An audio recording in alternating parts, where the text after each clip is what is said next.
Welcome to the Coach's Table Podcast, where coaches come to grow personally and professionally through real-world application and online education. Guys, what is going on today? Wow, midweek flying by. March Madness just literally right around the corner. It's happening. It's live. It's going on today. And I have a really special guest today. Excited to speak with him because I think he brings a wealth of knowledge. I think the way that he thinks is awesome. And so that's something that I'm excited about to bring to you guys and to have a conversation with you guys about it, because I think a lot of people know who he is, but maybe have not had the opportunity to actually speak with him yet. But before we bring him on, guys, if you get one of three things with this episode, if you get encouraged, if you get entertained, or if you get educated to any extent, if you're listening on audio on Spotify, do us a huge favor. Leave us a review. It literally takes 10 seconds of your life. And if you're watching on YouTube, because we do the full-length episodes on YouTube as well, do us a huge favor. Hit the subscribe button, drop a comment, and let this man know what a great job he did. So without further ado, Mr. Peter Kenn, what's up, man? Hey, how are you? Great. Good to see you. So for those of you that don't know Peter, he is the director of Olympic sports at SMU, previously at West Point, which is how Peter and I know each other, which is great because I think even though it was super short, I think it was so great to at least be able to spend time work with you and connect with you, and then still have that connection going, today, and we'll continue that further down the road, How's SMU? It's great. It's a little different than most places, and like anywhere else, places have problems, but I really like where we're at right now. We're moving in the right direction, a number of different avenues with admin. We have a great relationship with football right now, and we split a weight room with them. So a lot of things could be way worse, and we're in a decent spot with, where we're at, backing, funding, all that. So it's been really, really great to be a part of kind of where we're at in this process. Yeah, absolutely. And so let's do this. Let's tell people how you got to SMU. And kind of you were a previous athlete, at App State, and then how'd you get into coaching? If you guys don't know, Peter's dad was a legendary strength coach as well, which only helps, right? But how did you kind of get to where you're at today? So actually, obviously, this all starts. I have a way different. Yeah. I was actually on the phone with someone yesterday. I have a way different kind of journey than a lot of other people have had through this career, which is natural. And it means that I've had a lot of benefits that a lot of people haven't had. Mm-hmm. I have a lot of connections that a lot of people don't start with.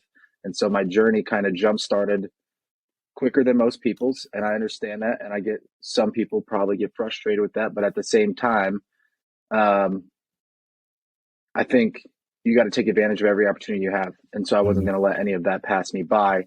So basically it started when I was about 17. I was in this dance between wanting to do political science and something else. And then basically started training more and more for track and field when I was in high school. And that led to me falling in love with strength conditioning. So 17, 18, I knew what I wanted to do from that time on. And so luckily for us, or me, Appalachian State was an hour and 15 minutes down the road. And they have, top 10 exercise science program in the country. Mm-hmm. Travis Triplett, who was had actually went to school with my dad at Wake Forest, was the undergraduate program director there. And so I had a decent little connection moving into the academic side. I started out as a walk-on there.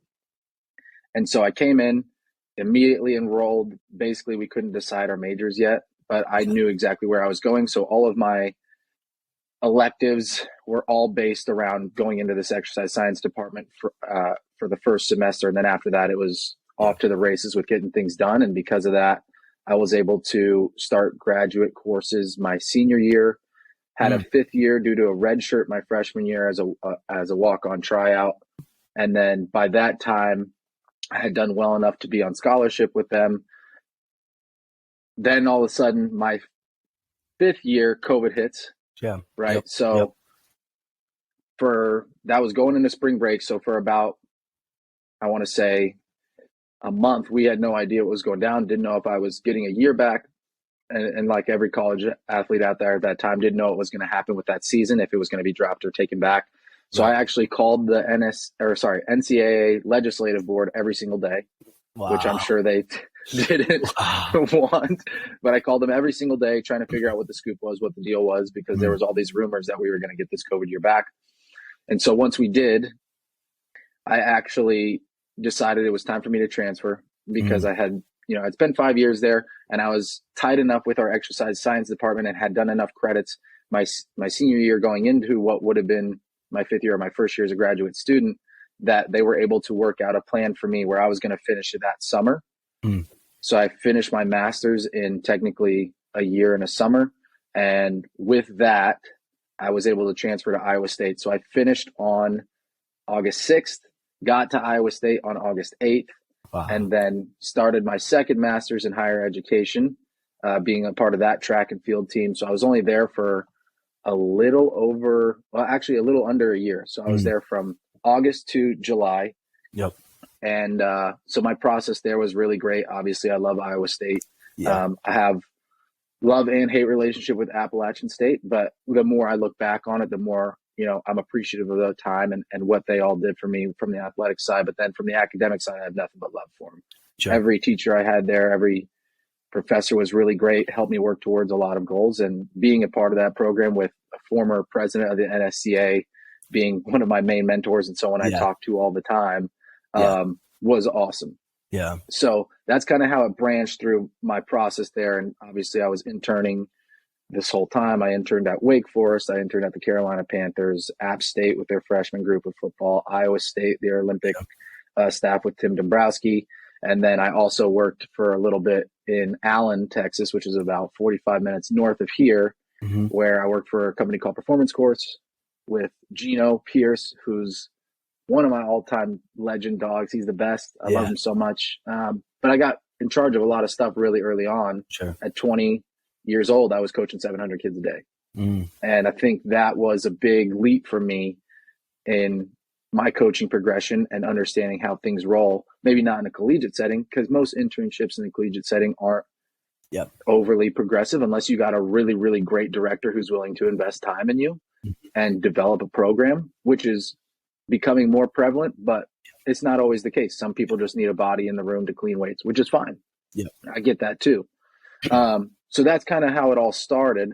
And then I applied at Army, and it just so happened that Scott Swanson, the director there, played football with my dad, which actually had no effect, I don't think, on me getting the job. I think people saw the name and were like, is this Joe Kenn's son? And then actually, I don't think Scott or my dad had talked for about a decade at that point. So it was just actually cool, more of anything, to kind of mesh back into a system of like, hey, we know each other a little bit, but not best friends kind of thing. So got there, started as what I would probably call the seventh assistant, because when I was there, we had 8 full time. And then kind of as things progressed, we had a coach go on maternity leave. I took over a lot of the roles that were associated with that and kind of came up in that system really well, I believe. It was an integral part of your interview process, as you know, and overseeing an entire weight room and scheduling for an entire weight room, going from 3 teams to 5 teams and helping branch that off with the help of many of the coaches there. It was a really, really great opportunity. West Point's a unique place, as they would say.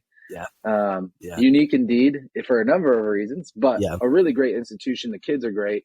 And then this process to leading here was just another connection. Came in for an interviewed with every head coach I'd be working with in a 2-day process. And then I flew back, and then 2 weeks later I was here. So spent roughly a year at Army, and I've been here since September 5th. Yeah, that's awesome. I don't think a lot of people know that. And what I mean is, I don't think a lot of people know and understand, everything you did kind of leading up to where you currently are, right?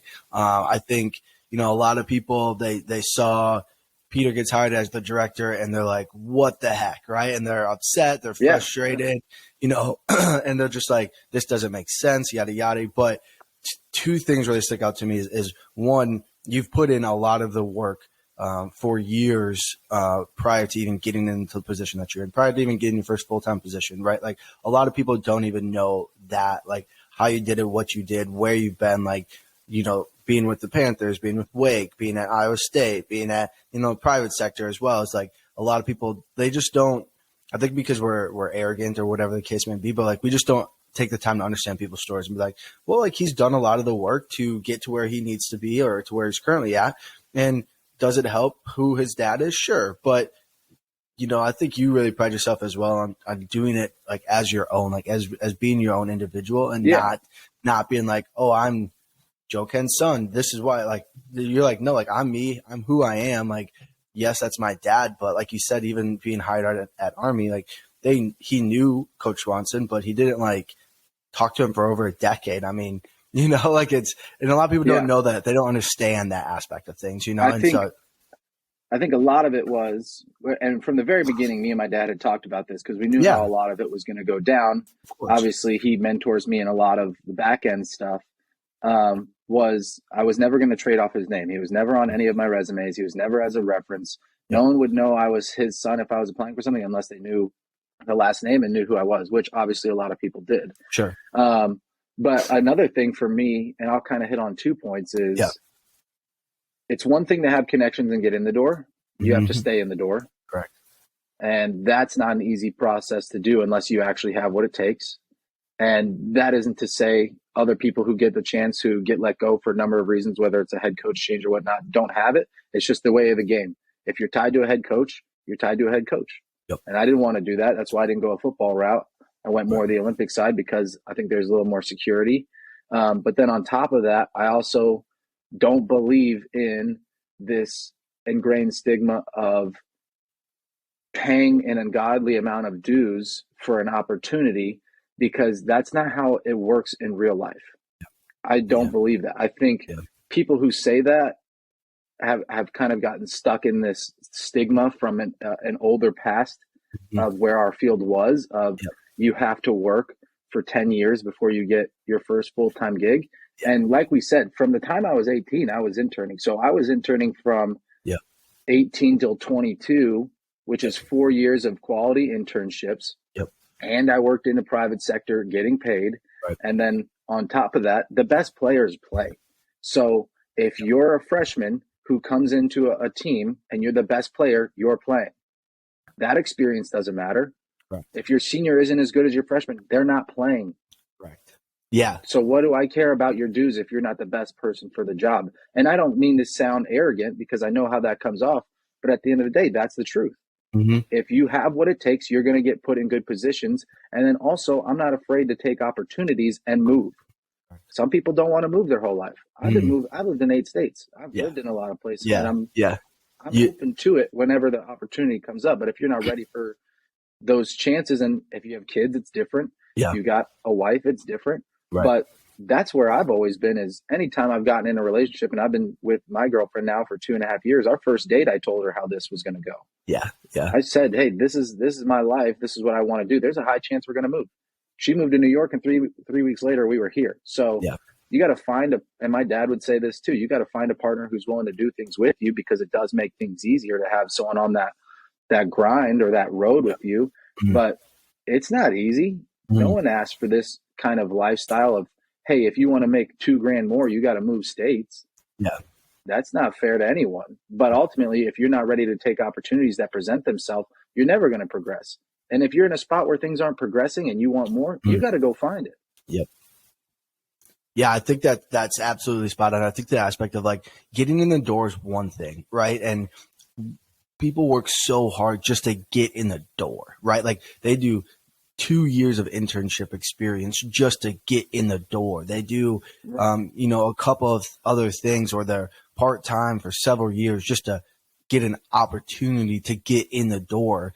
And as noble as that is, I agree with you. I don't think we need to spend 2 years, 4 years, 6 years, 10 years before you get your first full-time gig, or before you can actually have a voice and say stuff, right? I don't think you need to do that. Like, actually, I think a fresh set of eyes, which the younger strength and conditioning coaches, I think, are bringing in, and a fresh set of thought processes is like, hey, like let's get these people paid. Let's get them paid well. Let's get them, doing the things that they need to be doing, instead of having so many gates to be like, you can't do this yet, or you can do really well with one person or with one team, but just because that coach doesn't like you, now you're not doing well at all, and so it's really interesting to see how long people take just to even get in the door and then to stay in the door. And then another thing I think is really important is like the connection aspect of it and the network component of it. I think that's extremely huge.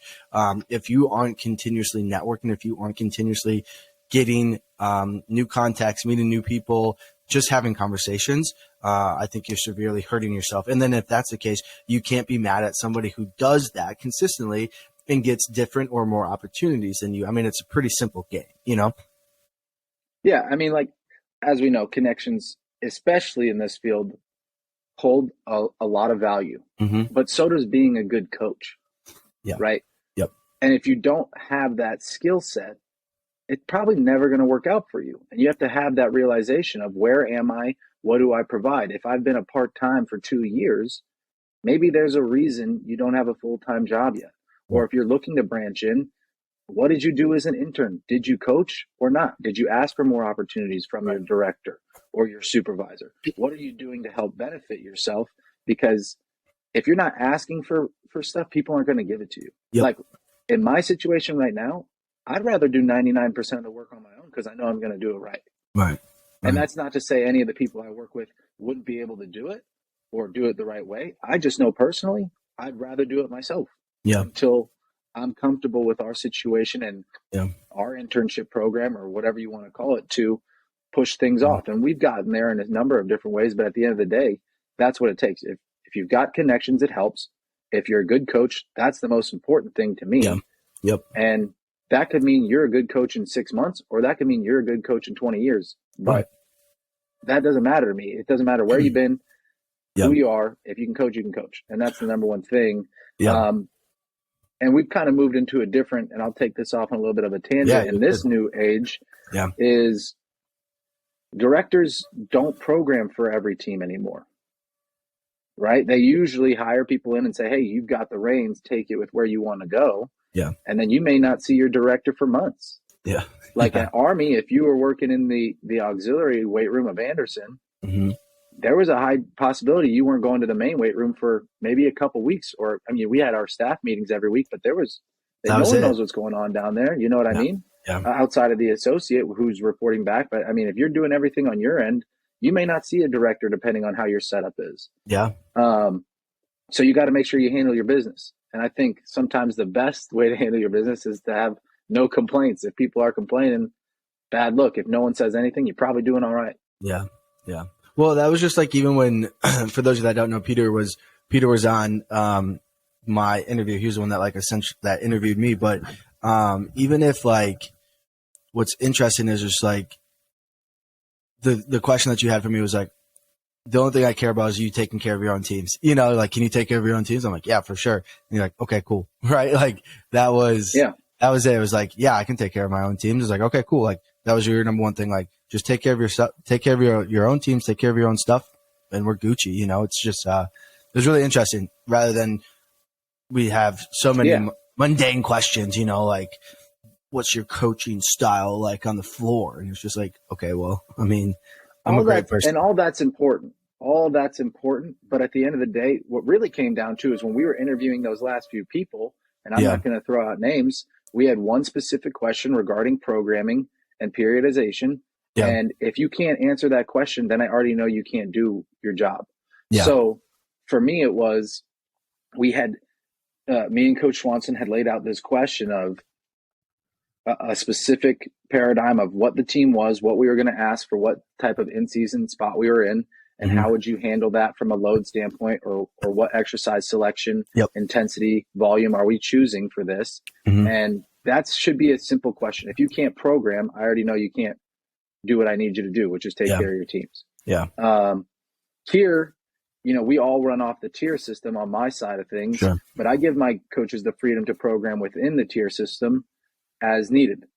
But ultimately, we all run off the same program. We all run off the same layout. We all run off everything. But I know based on the conversations I've had with them that they're ready to take on that process of, hey, these are the two teams you have. This is our layout. This is our philosophy. You can program how you want within that, but we're going off of the same card. We're going to go off the same terminology. It's because if we're not, and you leave, I need to take this over without skipping a beat. So yeah, and that's something that I was going to ask you, like as a director, because I know, and I think this is where you have a great opportunity, but I know a lot of times like what the thought process is like, hey, everybody's going to do the same stuff from this group of exercises or exercise selection, right? And everything's going to be named the same. Everything is going to be written the same way for the aspect of like, hey, if you're not here, or if, you know, so-and-so's gone or sick or traveling or whatever the case may be. But a lot of times we know that doesn't happen, right? Like it sounds great. Yeah. It sounds great in theory, but you know, we all call it the same thing, something different. But I think your opportunity there is super unique because you have the ability to do that, right? Like you're kind of building from the ground floor up, right? And so I think that's awesome. But I think it's a struggle at times, and maybe you can provide some advice for this, but I think it's a struggle at times for other universities or other departments to say that and then never actually do it, if that makes, you know what I'm saying? Yeah. Well, I mean, part of it is how many staff do you have employed? Yeah. We don't have a lot of staff employed here, which is part of the reason that works, because I have the ability to do that. And then it also depends on the auxiliary roles of the director. How much back-end administrative work are they doing? Do they have the budgetary demands? Do they have to work on a number of different committees within administrative role, depending on what their title is? So for us, it's just different because I have the time to do that. Sure. But I would imagine, and with one weight room, it makes it easier too, because I can see every training session that's happening. But if you have one or two like let's say you have two weight rooms at a bigger college, or even at Army, they had two weight rooms. Yeah. That's a harder process, and it depends on how much you're willing to invest in that aspect of it. And anytime you add something to your timetable, you have to take something out. Right. So for some people, I would imagine if you've had a relationship with someone who's been working with you for 5 years, hey, I don't need to look at what they're doing anymore. And maybe that's something that you slide off to the side. But especially when you're building up young coaches who don't have a lot of mentors when it comes to programming, and may have only read, you know, periodization books, or the tier system book, or whatever book you want to read to figure out what your coaching style is going to be. Right. That's a different story for me. Like if I get someone who comes in who I've just interviewed and I don't have any prior relationship with, I need to teach them everything I know. Right. So that we're both on the same page. It's not about what you know, because like ultimately I need this run a certain way. I can learn from you. And I think that's an important aspect of things. And maybe there's exercises you do that I wouldn't even consider that I wind up liking. And we can add that into our pool. But at the end of the day, if you're gone for a wedding for 3 days, or you're gone on a family trip or some extenuating circumstance that happens right away, and I got to walk in and I look at your sheet and I don't know what anything is, it's a bad look for our entire department. And the way anybody handles that is up to them. And some people have different communication styles where it's like, hey, before you leave, just make sure someone else knows what your program is and they'll run it. And that's fine too. But my perspective comes from obviously a few different things, but one of them was talking to my dad about certain situations on how he would want to do it. And I think in this certain aspect, more control is never a bad thing. Yeah. And like we've talked about, you can give certain freedoms within it as long as it aligns with the program directive, and how you believe things should be. And different sports have different needs, but educating the staff that you have on what you want those needs to be is never a bad thing. Well, I agree with that 100%. And I also think it's just a matter of like, okay, so let's play this out. Where you're at, you're in a great opportunity to say, this is how we're running it. This is our structure, right? And this is the framework of exercises that, we're going to go by or abide by, right? That doesn't mean that this is written in stone. We can add some, we can take some out, obviously, right? Let's bring it up. Let's have conversation. But so that's a great opportunity. And then you can say, this is what we're doing. The next person you bring in, hey, this is how it's going to be, right? Like pretty simple, like this is what we're going to do. Here's the structure.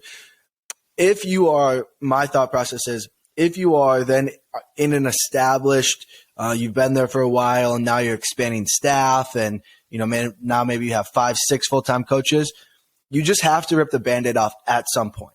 And what that looks like then is, maybe it's not going the way that you want it to go. Maybe everybody's doing whatever they want to do. You don't feel like you have control or at least an understanding of it. You can't just allow it to go and do whatever it wants to go do if you are trying to make it uniform, right? If you aren't trying to make it uniform, then this doesn't really apply, right? You can just go do whatever you want to do. But if you are trying to make it uniform, the best thing to do then is just one day rip the Band-Aid off. Here's what everybody's doing. Okay. Here's our new structure, our new formatting. Everybody's going to program like this, or at least here's the template everybody's going to use. Like, you can make that really simple. But you have to rip the Band-Aid off at some point in time. Right. And you can't just continue to talk about it, And I think there's time frames when it works best, right? Like, I don't think you should ever change a team's direction in season if things are okay. Right. They may not be great, but if things are okay, I don't really like the idea of changing in season programming or dynamics, because the athletes have become accustomed to something in the most important part of their annual plan. And so to change something like that, not only from a mental load, but what it may mean from an internal load from a muscular standpoint, could mean a lot. And that may mean detriment to play. So it's like, for me, if I just came in and we had 5 staff and they were all doing different things, being at the beginning of the year before everyone starts training, I think that's an opportune time. I think after winter break, for teams that aren't going into an in-season, or there aren't currently a winter season, so they aren't changing anything within their new structure, but they're going into an established new semester with this new layout, is a different story. But in season is a tough break. Right. Any time frame out of that works great. If you decide your whole staff is going to switch after winter break and you have a couple teams in season, you wait until those teams finish. Yeah. But that doesn't mean that you have to put on hold for the entire department. Obviously, the summers are a great time to change things, but any major break, or even if you decided in the middle of a semester that this is what you want to do, you wait for the teams that are in season to finish, and then you change the dynamic of the teams that aren't in season right away, which is something we had to do when we first got here. When I first got here, there was obviously programs from the previous staff still being laid out, which is fine. They had nothing else to do. So it was, whatever they had previously was what they were working on. Yeah. And so when I came in, I took the opportunity to just from the very beginning say, hey, we're switching things up, whether you're in season or not. And I tailored some of those programs to what they were previously doing to make sure we weren't super drastic. But then at the same time, I teach things a lot differently than other coaches. Maybe not significantly, but at the end of the day, everyone has a different way of coaching and explaining exercises and movements. So for a lot of our teams, when we first came in, especially out of season teams, we did a full reboot of a 2 to 4 week program that was probably 35 to 45 minutes in total length, which was just standardized what we would call block zero, or reintegrating movement patterns. Not because some of them couldn't do it, but because I wanted them to do it my way, because that's the way I know how to coach and pursue. So now, and you want to see them move too, and you want to see them move. I needed to see the movement. I get you were doing cleans before, but how are you doing them? And even if they're not corrosive, I need to reteach you how to do a clean in my terminology. So now when I look at you and I just go like this, you know what that means. Yes. So and I think that's valuable.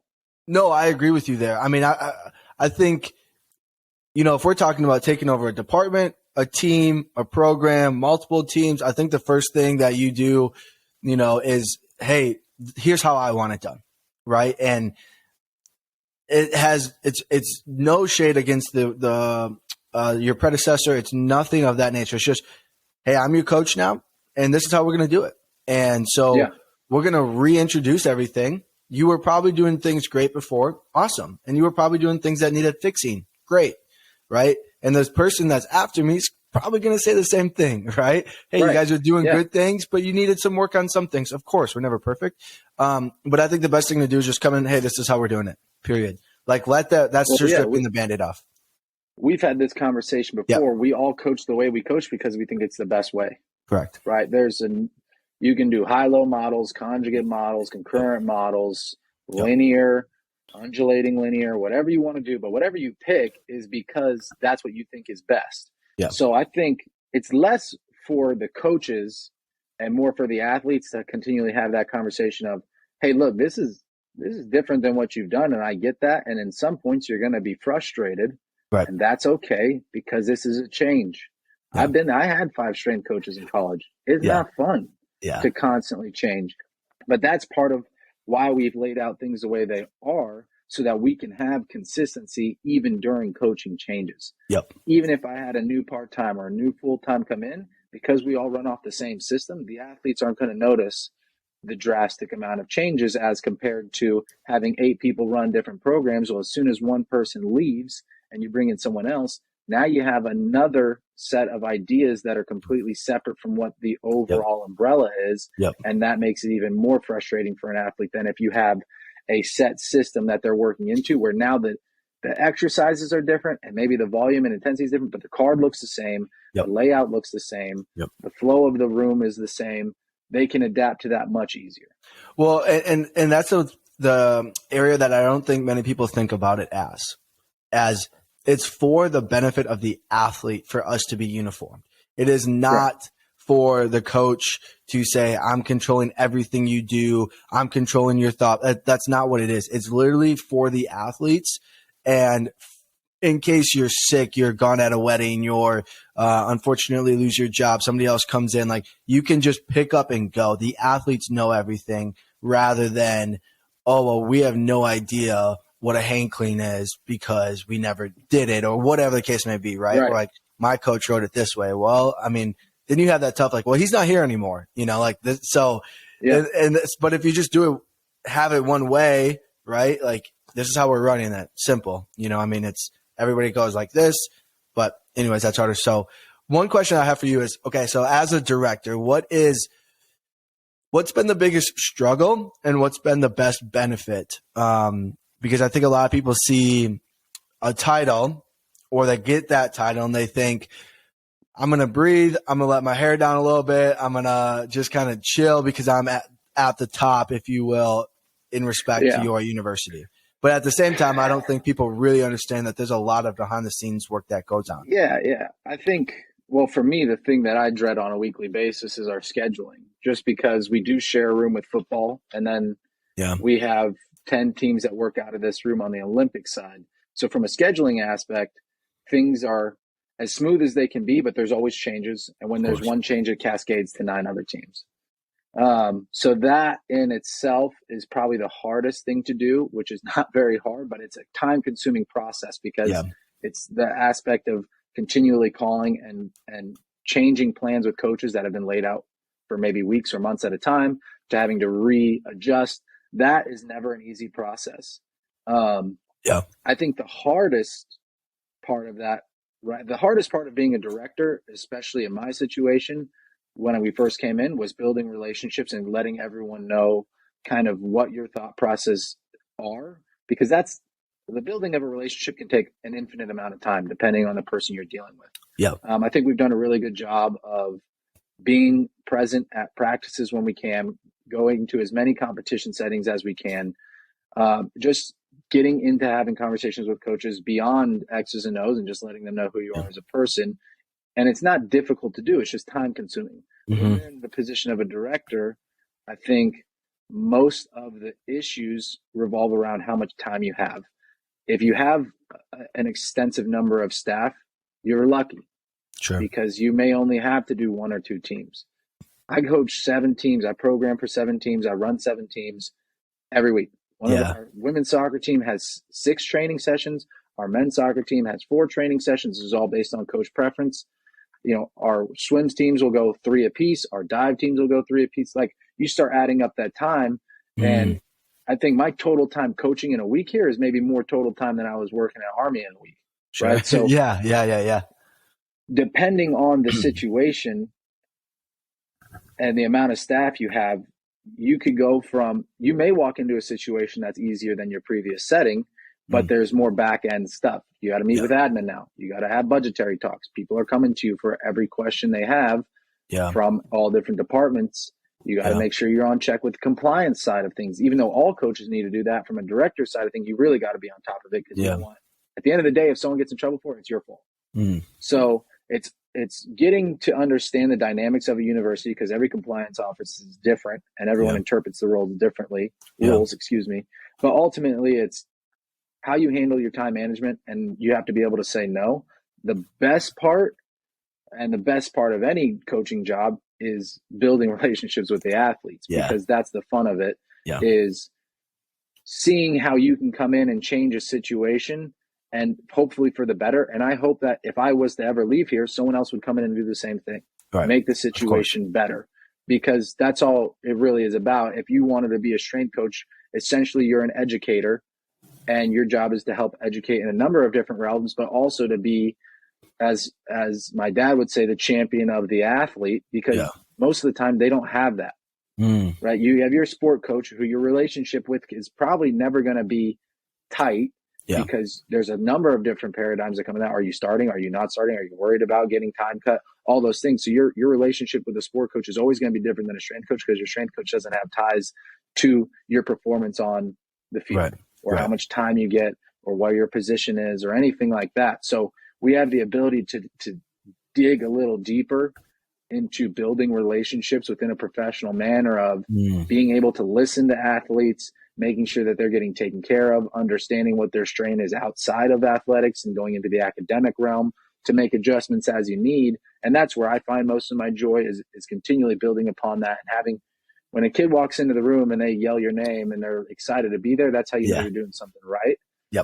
And even in group settings, getting to know everyone's name, getting to know everyone's story, that's the fun part. The hard parts are all the BS dynamics on the back end of the scene of having to go to meetings you maybe don't want to go to, or be a part of situations that you find could be an email, whatever it is. Those are the things that aren't fun. But at the end of the day, coaching isn't hard. It'll never be hard. In my opinion, I don't think, you get to wear sweatpants to work. Every day. What's the problem? And What's it's expected. It's expected too, I mean, I don't understand. There's this this job is tough because of this and this. It's like, there's tough parts to it. I'm working 60, 70 hours a week, not unlike most strength coaches in the country. Like, that's a fairly normal, I would say, construct of our profession, is you're working more hours than you're paid for. But I want to do that. And if you don't want to do that, you should probably go to a different field, because that's what it takes. And it doesn't mean it's right. It just means that's where we're at right now as a profession. Yeah, exactly. Well, and if you look at the profession as a whole, like, it's in such its infancy stage as well. Like, the profession really hasn't been around for like that long. And what I mean by that is, like, it's been around, obviously, like training, bodybuilding, all that stuff has been around, right? But we are just now, and have been for probably the last 5 years or so, scratching the surface on why strength coaches are so important, why data is important, why we're getting more and more people involved to do different roles, because we're understanding all the nuances and going in, we're going a mile deep on things, which I think is fantastic, which allows us to then go a mile wide on things. And so, like, when we're getting these sports science coordinators and we're getting, strength coaches that aren't just strength coaches, but they know speed way better than what we did back in the day. They know, plyometrics way better. They know sports science way better. Like, the value is becoming more and more, which is great. And so, with that, then I think you'll see, obviously, and we've seen it, staffs get bigger and bigger, right? Just like, look at a basketball staff, look at a football staff 20 years ago. They don't have the coaches that we have now to support those guys, let alone the administrative, let alone all these other things. You know what I'm saying? Yeah, I think, obviously, Boyd Epley started this whole thing really with Nebraska, and we kind of built that up, and Husker Power and all that, and the NSCA. And so the profession's been around, but as you're alluding to, I think it's more of an increase in specificity, right? Whereas before, there was this idea of you have to do everything. The strength coach has to know nutrition. They have to know sports science. They have to know periodization. And maybe you weren't very good at any of those things, but you were good enough to get by. Sure. Now we've started to understand that you need someone from a different background within your staff to help progress everything. You're probably going to need someone who's really well-versed in speed. You're going to need someone who's well-versed in Olympic movements. You're going to need someone who's well-versed in physiotherapy, or recovery, whatever it may be, nutrition, recovery, mobility, functional movement, nutrition, all that. So staffs are building out for sure, but I still think that even though we've moved into more of a specific realm where there are creating jobs for these positions, which are still far and few between, but we're moving in the right direction of having a dedicated sports scientist or someone to review the literature and data of what you're producing is important. You still need to know how to do all those things, especially at facilities or institutions that don't have as much backing, right? If you're in a D2 or D3 setting, you're probably a better coach than a lot of D1 guys because you're coaching 23 teams. Yeah. It's just like if you really value experience, those are the people who have the most experience. Yeah. Because they're coaching 12 more teams than you every day. So that's really where it stands as if you're in the lowest rung, you got a lot of work to do. The highest rung still has a lot of work to do. It's just usually unseen unless you're in a really great situation. If you are, more power to you because ultimately that's the best situation. If you have a university that's willing to fund 5 different Olympic positions for 15 teams and everyone's running 3 teams and you've got a direct sports scientist, you've got a full nutrition staff, basketball has their own people, football has their own people, you're in a great situation. Great situation. Yeah.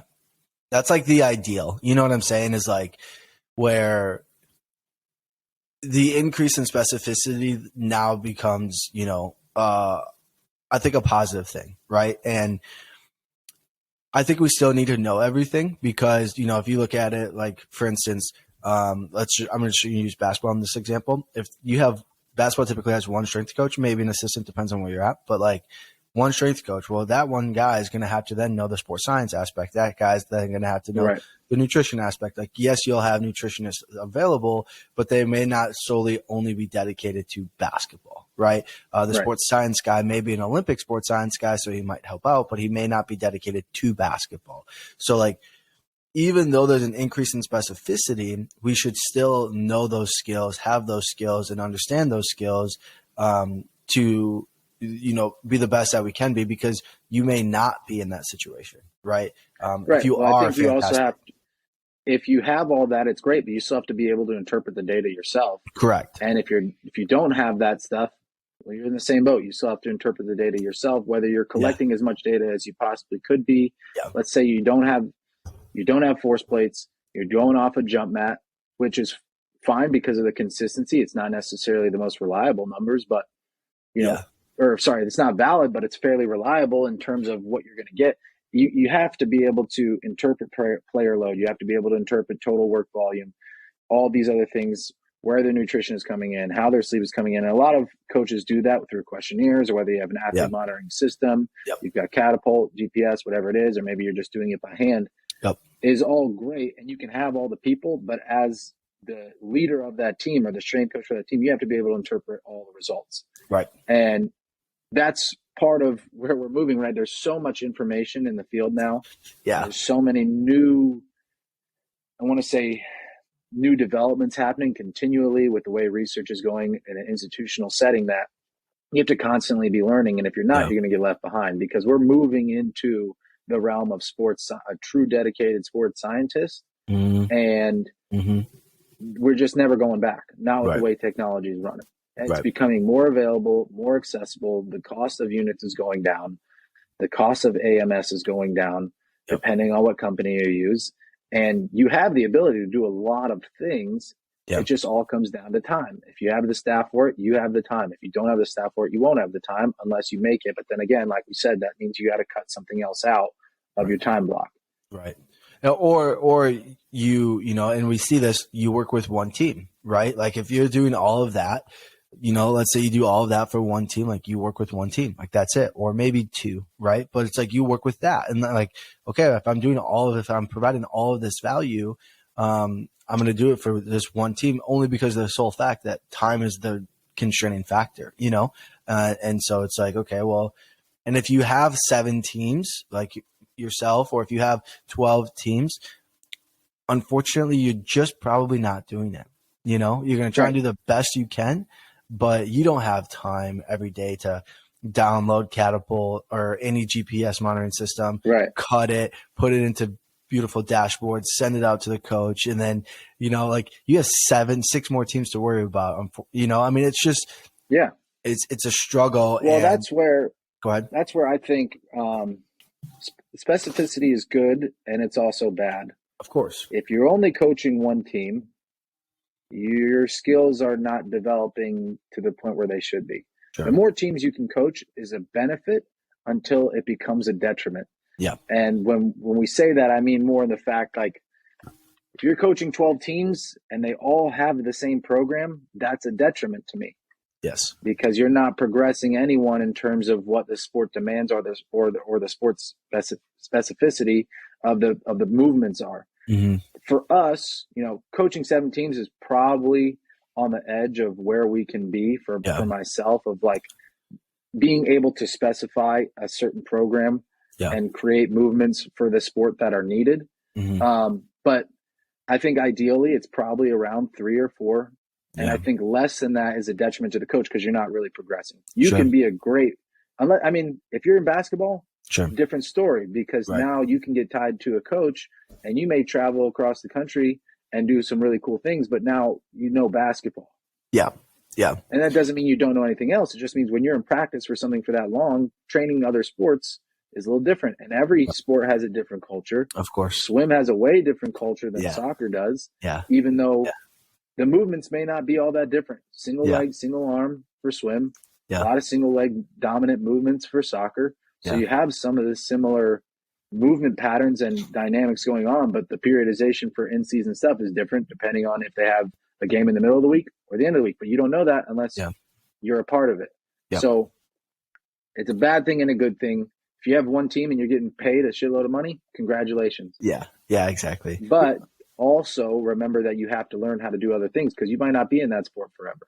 Correct. It becomes the classic saying of like your biggest strength is your biggest weakness too, right? And so it's great if you are a football only guy, a baseball only guy, a basketball only guy, and even soccer is really kind of getting to that aspect too, where it's like I work with soccer, and so specificity is great and fantastic, and there's a lot of amazing things with it, and there's something to be said about like niching down and being like this is who I coach, which is great. And then you should know that sport to the depth. Like you should know so much, like you should know everything about that sport. Right.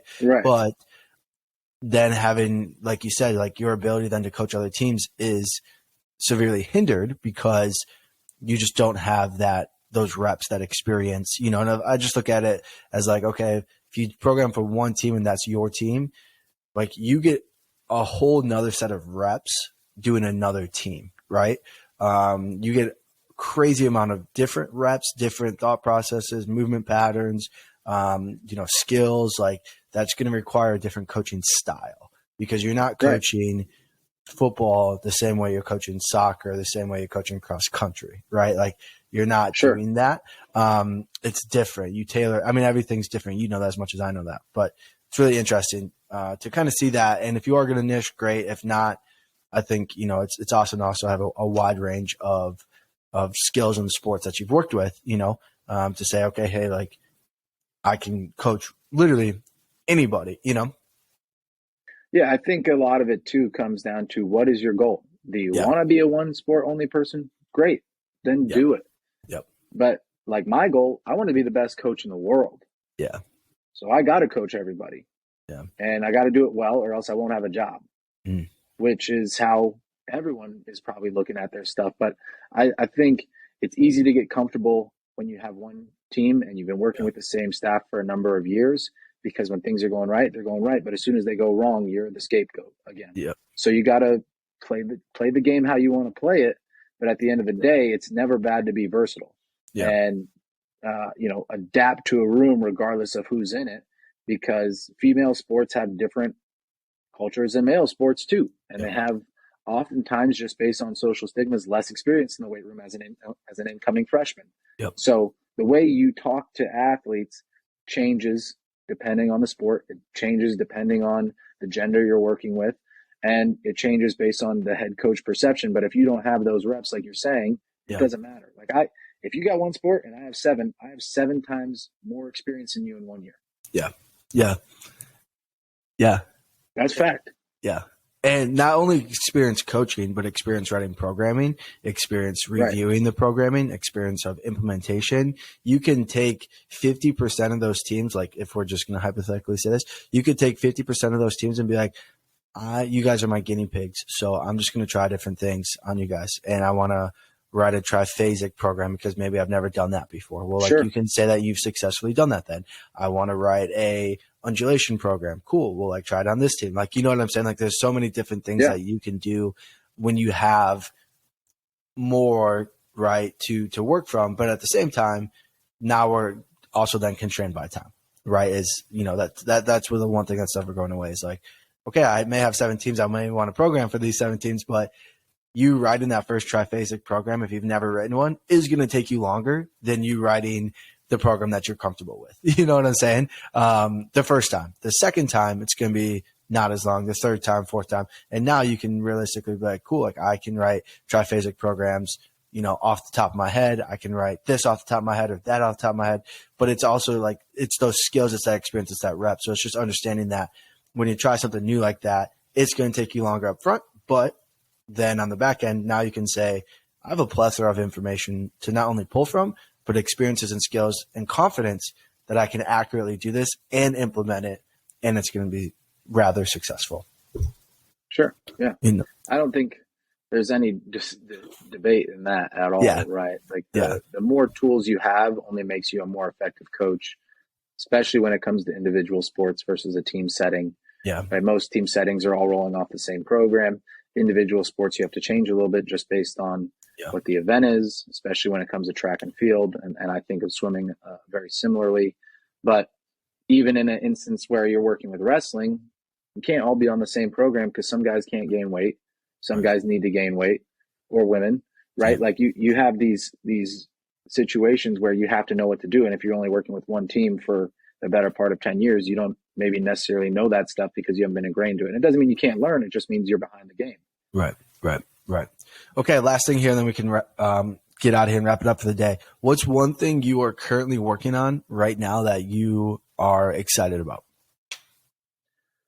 So been a long time developing, but I'm really excited about the opportunity I have to go back to school. I'm working to get my doctorate in higher education, part of that being to help with administrative facilities in that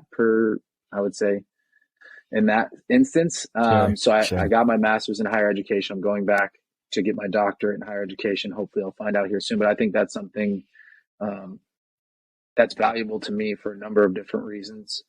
I think at some point all coaches phase out, whether it's because of age or lack of connections or whatever it is. At some point you're not going to coach anymore. And so what happens after that? For me, I really think having the background education that I have and what my direction is will allow me to move into an administrative role when that's all said and done. And hopefully before that, I can be a part administrative role, part director here, because like we talk about, making changes in this profession is really important. Most coaches make, let's say, everything you see posted now says masters preferred, which we really know means masters required. So if we're requiring masters and your opening salary is $42,000, that's $40,000 below the average income from a master's earning degree. If you're a director at the mid-major level, you're probably making around $65,000, which is still $20,000 below the average master's income. And we still have positions being posted at $20,000 to $30,000 every day. So in order to change that, you have to start with the people who make those decisions. And so for me, that's really important.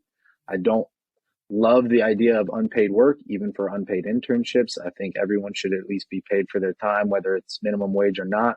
So in order to make those changes, you have to be a part of the decision-making process. And the only way to do that is to get yourself in the door, like we've said.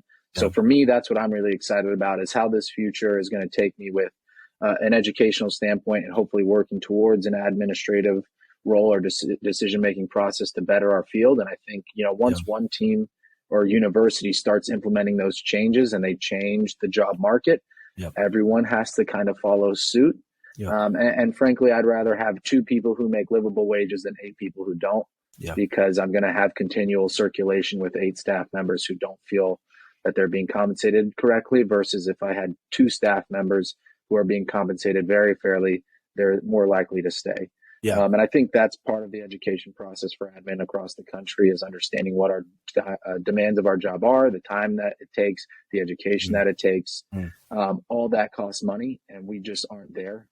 Yeah. So hopefully being a part of that rebuilding process over the next few decades is something I look forward to, which is more of a long-term thing, but it's what helps me, come in excited every day. And what will make me excited to go back to school is this is a real opportunity to help change things from within, which everyone says. And a lot of people have gotten there and not done anything, or have gotten there and tried to do things and figured out the hard way it's not that easy. But hopefully having this education will give me greater insight into the challenges they face, and then how do we work around those challenges to make this job better. Yeah. I think that's absolutely awesome. I think, that's really profound. And what I mean by that is because everybody is willing to complain, about the hours worked compared to the money brought in, right? And having the ability, or putting yourself in a position to hopefully and potentially do something about that, I think is really noble and stuff that more people should strive for. I think we're seeing more people want to kind of be in that position, have a seat at the table, and have their voices be heard, and have the ability to be like, okay, hey, like we need to get these guys livable wages, because like you said, the average master's degree right now is making $80,000, right?